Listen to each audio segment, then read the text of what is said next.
Hello, foodies, and welcome to another episode of Food in Review Shorts. Today is October 9th, and I am recording this the Wednesday evening, meaning we're all caught up on content. Let me start by saying thank you for listening to our show. We really appreciate you. And if you appreciate us just as much as we do you, you can help us out by leaving a review on Apple Podcast and or Spotify. Subbing on our YouTube channel, of course, youtube.com/food in review, telling your friends and family to check us out. And of course, if you want to go that extra mile, check out our Patreon, patreon.com/food and review for many extras. And that really helps to keep this going for us. Today, on to the content. Today brings us the team of the week, number 4 already. Time flies when you're having fun. We will be talking shortly about Mr. Angelo Stiller, and it is the first of the infamous HERO Roulette SBC. My name is John. Let's start with Angelo Stiller, shall we? Angelo Stiller, who've not heard about him. Well, if you look at his profile picture or his new dynamic image, you could say they might have done him dirty. I'll put him on screen for everyone looking at the visual shows, of course. He is a 85 rated center defensive midfielder. And Angelo is, let me check this for 1 second. Mr. Angelo is a center defensive midfielder. He is, of course, from VfB Stuttgart. 3-star, 3-star. Let's check out his rules. I don't think there's many special rules for him. Nope. He's got a central half plus, deep lying playmaker plus, and a holding plus. Honestly, we've been spoiled with center defensive midfielders and with center midfielders so far. Not even 2 weeks ago, we got Garcia. Same price, 28, 25,000, something like that. Like price-wise, Stiller is good. Stiller can get upgrades. I totally get that. But if I look at this card, I'm afraid I don't see anything super special with it. Even if you look at playstyles, there's no playstyles plus. The only, there's two reasons why I should say you could do this SBC. One, you get perfect fit, but I don't know if many people have main Stuttgart players in their team. The second thing why you could do this SBC or consider doing it is his dynamic image. Because does this man look happy on the picture? Does he? Honestly, though, if I were you, I'd skip this card. I don't think it's necessarily a great card. He's not got special stats and anything. His alternate position is center midfielder, also not very special. His passing is decent stuff, but I think we got spoiled a couple of weeks now for a good SBC. Like even if you look at the cards from Dortmund that came out this week, I forgot his name honestly, but there's so many good midfielders. I would just go for him. I don't think it's worth doing. So on to the big one. Let's talk about the actual HERO SBC. Of course, the HERO SBC is the one that got teased this week. It's caused a little bit of panic, which made me decide to pull the trigger on Bombastor this afternoon. It is a SBC which gives out 87 maximum Ultimate Team heroes. 87, of course. Let me see what it cost. The SBC itself cost you around 125 or 126,000 coins. And if we look at the list of cards that you are able to get, I put it on screen. There are, well, the cards are not bad, honestly. Of course, you can get a Ricken, or in my case, I got a Jorge Campos. But if you look at the price-wise, what you can get, I think there's about 10, 12 cards that are 14. That's 12 cards that are like until 120,000 coins. Everything else is above it. So starting from John Arne Riese all the way up, even Bombastor is now a little bit higher. I'll go 150 plus. But if we go at the Capdevila range, or Ledley King, who I used this week and gave a review, excellent card by the way. These are all 260, 280, 300,000 coins cards. And of course, there are chances you can get that Toure, that Jaap Stam card, that Hamzi card. There's one disadvantage with the SBC is, of course, you can't ever know if it's worth doing. If that's one. And I think last year, when I checked out the last year's SBCs, I think we need an 86 team for it. So the requirements this year are actually a little bit higher, unfortunately. And that makes a little bit sense. We get more follow, we get a little bit more rewards. And with follow, I mean low rated cards from all these in between SBCs, of course, and all the rush rewards. This is something. If you let me put it like, if you can spare the coins, I would just do it, because heroes are cool.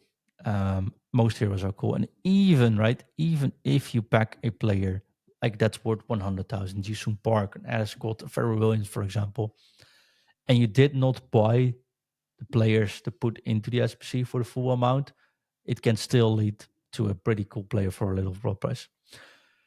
I'm not much for gambling SPCs. I definitely said I would never do those icon loan SPCs, for example, but a hero card this early in the game, I can't full-heartedly say this is a must-do, but it is something I've done. I got Compos, of course. That's about the worst you can get. But I definitely think it's worth considering if you can spare it.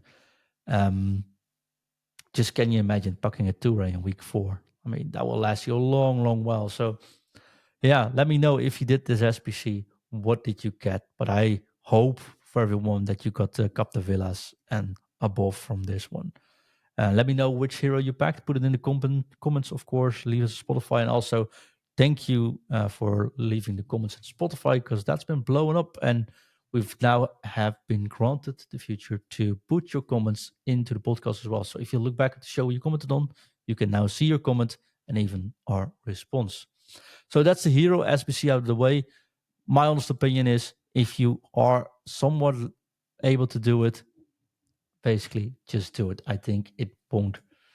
It could lead a little bit of a disappointment, but generally speaking, I'd say this is one worth gambling for. So let's have a look at the last piece of content today, the team of the week number 4. We've had some decent team of the week so far, but this is a team that comes in at 1.9 million currently. And from those 1.9 million total value from this team, 1.3 million is made up by the man himself, Valverde. Valverde is now 1.27, 1.3 million. This card is absolutely amazing. It's an 89 rated inform card. His upgrades aren't that extensive, but that goes from all the team of the week currently, of course. But even his 88 rated cards, of course, 450,000 coins. There's nothing wrong with this card, nothing at all. He's got the Playmaker plus plus at CM. You go to his play styles, he's got the power shots. He actually got rapid as a midfielder, which is pretty cool. Normal rapid. Trivella, relentless, so won't run out of stamina. The dude's big. He's got 4-star weak foot, of course, 3-star skill moves, but it's a midfielder. Do we really need that? And we've all seen how good this card can be. The fun part about this card is his alternate position is right midfielder, and you can play him as a right midfielder, as a wide playmaker. So it gives you some options as well. Valverde, I really hope you pack him this week. It is definitely a card worth considering. Wouldn't buy him necessarily, but this is cool to have one of these big cards now in pack. Another standout card for me is Lewandowski. Of course, 100,000 currently.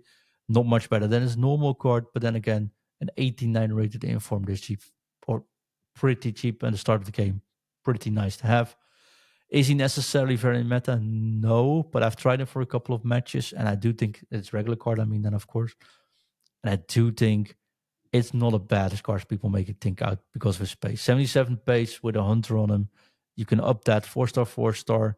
He's got amazing finishing stats. Like I think his finishing is 90 without a chemistry card. So it goes to 90 with a 99 with a hunter. Pretty cool card. But the rest of the team, and I've did some research to see if there's something here which I could highlight and say that's a cheap piece, for example. Saka's pretty cool, but 200k. But the rest is pretty much fodder, I have to be honest. Gazinha, 84 goalkeeper, 13,000, and most cards that are on the bench are 10 or 11k as well currently. Of course, could be good cards to have for if later on they start being needed in SBCs. But I think we get a couple more of these Team of the Weeks where there's one card in there or two cards in there that are worth hoping for. And I will really hope you get these cards. But the rest are just small upgrades and not really needed. And I would consider taking those cards. Don't toss them away. Don't quick sell them. Just wait. We will need informers sooner or later, probably later. And I do think this year is a little bit more, of course. But honestly, 10k for an inform, it doesn't hurt. You can sell it for 10k just as much, probably. Definitely worth it. But no cheap bees like we had last week, where we had Wrighton, where I said Wrighton is probably one of those cards which, if you pack her, she's definitely worth trying at least. I tried her. She's in my main team, along with James. You heard the guys talk about James yesterday. Pretty cool card, honestly. Definitely worth trying as well. But I don't think there's any card similar next to that. I've heard people talk about Horon. Of course, Horon, really cool player in real life. And not bad stats, but honestly, 79 pace is a little bit low as a cam. I originally think 3-star weak foot. I find that a little bit of a weakness. As you can't really defend. No plus sale guy. I think Miedema, for example, is a way better option as cam. So there it goes. There I go again with my Miedema rant. I think that's all for today, though. We have gotten a Team of the Week, which has a pretty amazing Valverde card in it, which makes a Team of the Week interesting that you're able to pack these cards. Saka, of course, not bad at all. And also, Lewandowski won't hurt having in your club, even untradeable. We have had the Angelo Stiller SBC, which I don't think is really worth considering. But if you have the fodder, you will get upgrade. But even then, 28,000 for a mediocre center midfielder or center defensive midfielder that could go to 87. You can buy Gundogan for the same price as well, I think. So for fodder reasons, you don't want to do them. Basically, you do them for him as dynamic image or the fact that you're a big fan of the club. And last but not least, we have the HERO SBC, which could feel like a trap, might be a trap, might end up being a disaster like mine was. But I think, especially this stage of the game, it's if you have the coins available, just do it. Let us know what you've packed, because it's a gamble. If I look at the amount of better players, there's 16, 18, 20 players, 21 players at least more worth than the value put in. And some are, if you hit them, really good. So honestly, I would do it. I have done it. I've put my money where my mouth is, but don't go in expecting the best. I think it's pretty much safe. For 60-40, you get something out of it. That's better than, that's worth more that you put into. But even then, having an untradeable hero in your club at this stage of the game definitely isn't bad. So yeah, let me know what you think. We'll be back this Thursday, probably with a marquee matchup, maybe something special. I am dying to talk about the league format or the rival format in depth. And if that's not option for tomorrow, we'll be back at this Friday, where I'll be joined at least by Ingvi. Will not be joined by Chris. And remember, on Friday, we do a live stream. So Friday, 7 p.m. UK time, we'll be doing a live stream on youtube.com/futinreview. And if you are a member of the Discord, link in description. And of course, totally free. There's a link there as well. And feel free to join. Send us your questions everywhere. We'll get into it. And that leaves me with one thing left to do, and that is to drop it. Drop it. F-U. T. F-U. T. F-U. T. F-U. T. T. T. Interview.